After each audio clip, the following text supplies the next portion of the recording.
Reading of the day. First reading from the first book of Samuel. 1 Sam 26:2, 7-9, 12-13, 22-23. In those days, Saul arose and went down to the wilderness of Ziph, taking with him 3,000 chosen men of Israel, to seek David in the wilderness of Ziph. David and Abishai went down among the people by night, and behold, Saul was fast asleep within the trench, with his spear stuck in the ground at his head, while Abner and the men were sleeping all around him. Abishai said to David, "Today God has delivered your enemy into your hand. Now therefore, let me pin him to the ground with my spear at once, and I will not strike him a second time." But David said to Abishai, "Do not kill him. Who has ever laid his hand on the Lord's anointed and gone unpunished?" David took the spear and the jar of water that was at Saul's head, and they both went away. No one saw it, no one knew it, no one woke up, for they were all asleep, for a deep sleep from the Lord had fallen upon them. Then David crossed over to the other side and stood on the top of the mountain far away. There was a great distance between them. David called out, "Look, here is the king's spear. Let one of the servants come over and get it.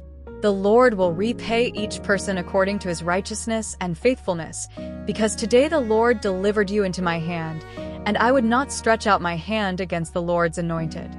Second reading from the first letter of St. Paul to the Corinthians. 1 Cor 15:45-49. Brothers and sisters, the first man, Adam, became a living being, but the last Adam became a life-giving spirit. The spiritual body was not first, but the natural body, and then the spiritual. The first man was made of earth, dust. The second man is from heaven. As is the earthly man, so are those who are earthly. And as is the heavenly man, so also are the heavenly. And as we have been like the earthly man, so we will be like the heavenly man.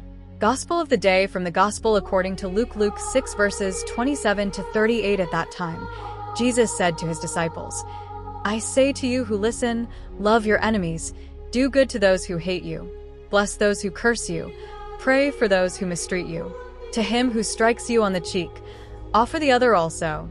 And from him who takes away your cloak, do not withhold even your tunic. Give to everyone who asks of you, and from him who takes away your things, do not ask for them back. And as you would have men do to you, do so to them. If you love those who love you, what credit is that to you? Even sinners love those who love them.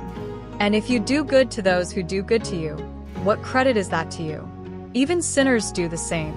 And if you lend to those from whom you hope to receive, what credit is that to you? Even sinners lend to sinners to receive as much back. But love your enemies, do good, and lend, expecting nothing in return, and your reward will be great, and you will be children of the Most High, for he is kind to the ungrateful and the wicked. Be merciful, just as your Father is merciful.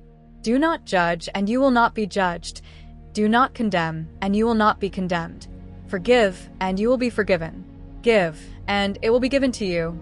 Good measure, pressed down, shaken together, and running over, will be put into your lap. For with the same measure you use, it will be measured back to you. Words of the Holy Father. To you who hear I say, love your enemies, do good to those who hate you, bless those who curse you, pray for those who mistreat you. Verses 27-28. And this is not optional, it is a command. It is not for everyone but for the disciples, whom Jesus calls you who listen. He knows very well that loving our enemies goes beyond our possibilities, but for this he became man, not to leave us as we are, but to transform us into men and women capable of a greater love, that of his Father and ours. This is the love that Jesus gives to those who listen to him. And then it becomes possible. With him, thanks to his love, to his Spirit, we can love even those who do not love us, even those who hurt us. Today, St. Polycarp is celebrated, the Bishop of Smyrna, and a disciple of the Apostle John. He was a key figure in the early church, dedicated to defending the faith and preserving the teachings of the apostles. His wise leadership and example of charity and steadfastness strengthened the Christian community during times of persecution. In his old age, he faced martyrdom with great courage under the Roman Empire. Arrested and brought to the amphitheater, He refused to renounce Christ despite threats and pressure. According to tradition, when he was condemned to be burned at the stake, the flames did not consume him, and he was ultimately pierced with a sword.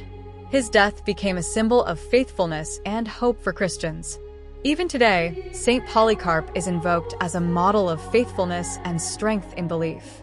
His example encourages steadfastness in difficult times and the courageous witness of the gospel. People turn to him for protection and support in times of trial.